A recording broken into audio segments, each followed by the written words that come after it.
मेरे बच्चे, आज तुम इसे अकेले में चुपचाप सुनना।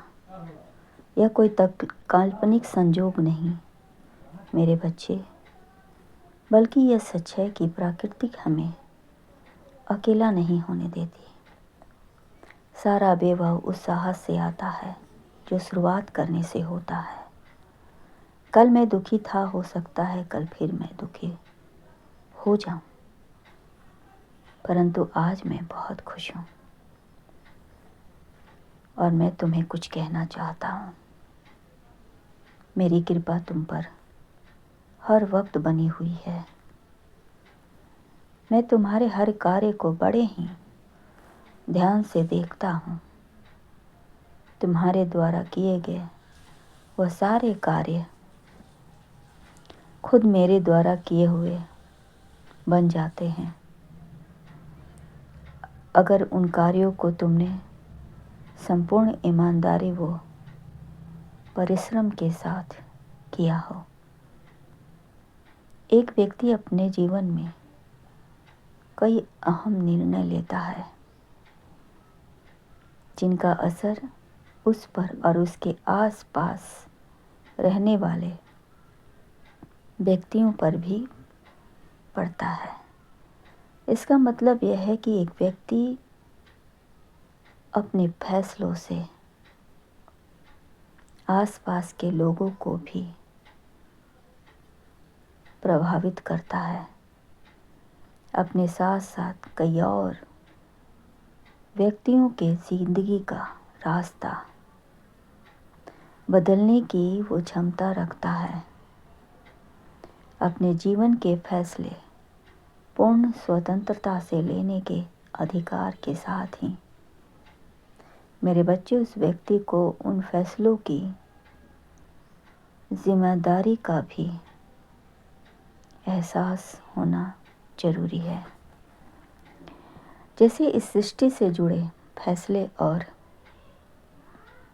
उनकी जिम्मेदारी ईश्वर के ऊपर होती है,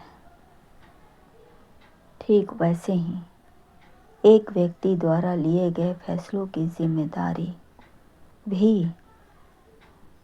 इस व्यक्ति के ऊपर है जो उन्हें लेता है। और तुमने जब भी कोई फैसला लिया है,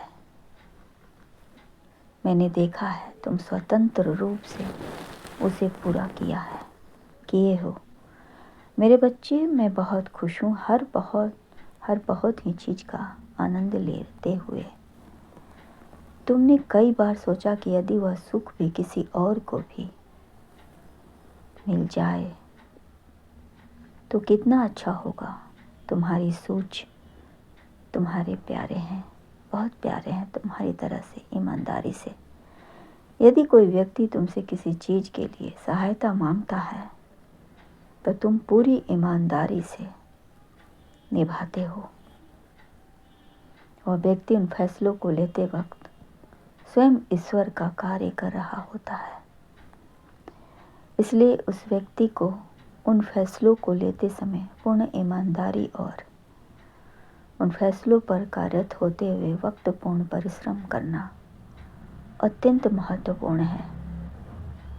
अगर किसी व्यक्ति ने फैसला लेते वक्त पूरी ईमानदारी प्रदर्शित की है और सुबह उसका फैसला कभी हो ही नहीं सकता, चाहे उन फैसलों से सफल वह व्यक्ति हो या ना हो, क्योंकि उस वक्त वह मेरा कार्य कर रहा होता है। इसलिए जब वह न्याय की कुर्सी पर बैठता है तो किसी भी फैसले के परिणाम से उसके फैसले को सही या गलत नहीं ठहराया जा सकता मेरे बच्चे, क्योंकि उस वक्त न्याय करता है वह मेरी मर्जी का। इसलिए सत्य के मार्ग पर चलें और खुश रहें।